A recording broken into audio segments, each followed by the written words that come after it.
안녕하세요. 아주대학교 소화기내과 교수 신성재입니다. 오늘은 현대인들이 많이 겪고 있는 복통, 그 중에서도 특히 과민성 장증후군에 대해서 알아보도록 하겠습니다. 사연 중심으로 한번 좀 저희가 하나하나 알아보도록 하겠습니다. 안녕하세요. 30대 직장인 남성입니다. 회사에서 밥을 먹고 나면 속이 더부룩하고 배에서 소리가 나거나 트림과 방귀가 잦아요. 이런 증상도 과민성 대장증후군인가요? 과민성 대장증후군이라는 것들은 어떠한 복통이 있으면서 변의 형태가 바뀝니다. 설사일 수도 있고 변비일 수도 있는데요. 이러한 것들이 화장실을 가서 대변을 보고 나면 증상이 좋아져요.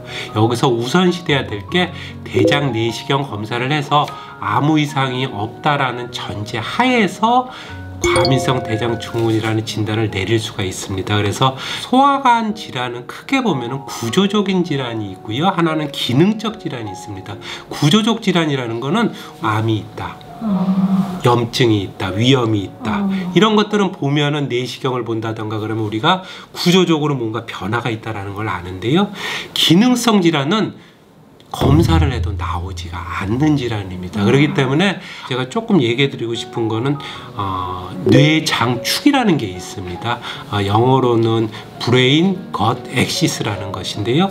뇌랑 장은 연결이 되어 있다라는 것입니다. 어떠한 우리가 외적인 스트레스를 받으면 머릿속에 영향을 받잖아요. 그럼 이러한 것들이 신경계를 통해서 장내에 영향을 미친다는 거죠. 사실 과민성 대장증후군에 대해서는 아직도 많은 부분을 잘 모르고 있습니다. 원인이 어떠한 심리적 원인이라든가 이런 거에서 찾기도 하고요. 장내 세균이라든가 면역계라든가 이런 데서 찾기도 하는데 아직까지도 모르는 게 일단은 답인 것 같습니다.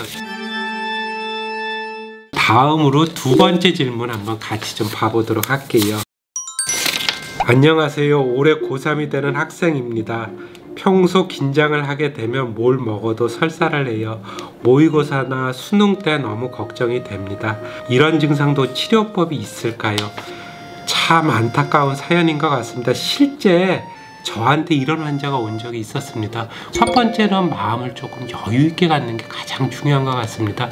예를 들면 우리가 놀랐어요. 놀라면 어떻게 되시죠? 심장이 뛰잖아요. 그러면 이게 심장 문제나요? 아니라는 거죠. 그래서 우리가 고민, 걱정이 있으면 소화가 잘 안 되겠죠. 스트레스를 받게 되면 뇌에서 호르몬이라든가 이런 것들이 장에 영향을 미쳐서 장 운동이 활발해진다라든가 느려짐으로써 나타나는 2차적인 반응이라고 보기 때문에 오히려 마음을 좀 릴렉스하고 여유 있게 생각하는 게 가장 좋은 방법인 것 같고요. 두 번째는 치료로서 이제 어떠한 음식을 먹으면 좋은지 많은 분들이 궁금해 하는데요. 기름기 많은 음식 같은 거 좋지 않겠죠. 라면 같은 거 좋지 않겠죠. 가공류 좋지 않겠죠. 그래서 우리가 쉽게 얘기하면은 상식선에서 음식을 판단하면 좋을 것 같고요. 여기에다가 더불어서 포드맵이라는 음식물이 있습니다. 일부 장내에서 흡수가 되지 않아서 대장까지 가게 되면 유해균들이 이런 것들을 먹습니다. 그러면 발효가 돼서 가스가 많이 돼 갖고 장에는 조금 안 좋습니다. 내가 좀 장이 민감하다라고 생각하시는 분들은 요 밑에 지금 표에 나가는 거 요거를 잘 보셔서 이러한 것들은 좀 피하고 이런 것들은 드시는 것들을 보통은 권장을 하고 있습니다. 치료법은 경우에 따라서는 약물에 대해서 치료도 하고 그러는데요. 생각만큼 많은 효과를 보지 못하는 게 아직까지 의학의 현실이기 때문에 충분한 수면도 하고 운동도 하고 그 다음에 식이요법도 하고 가장 중요한 스트레스 피하려고 노력하시는 게 근본적인 치유라고 할 수가 있을 것 같습니다. 그 다음에 마지막으로 유산균 먹는 게 도움이 된다고 해서 사려고 하는데 시중에 종류가 너무 많더라고요. 좋은 유산균을 고르는 법을 알려주세요. 먼저 이 장내에는 균이 크게 보면은 두 가지가 있다라고 보시면 됩니다.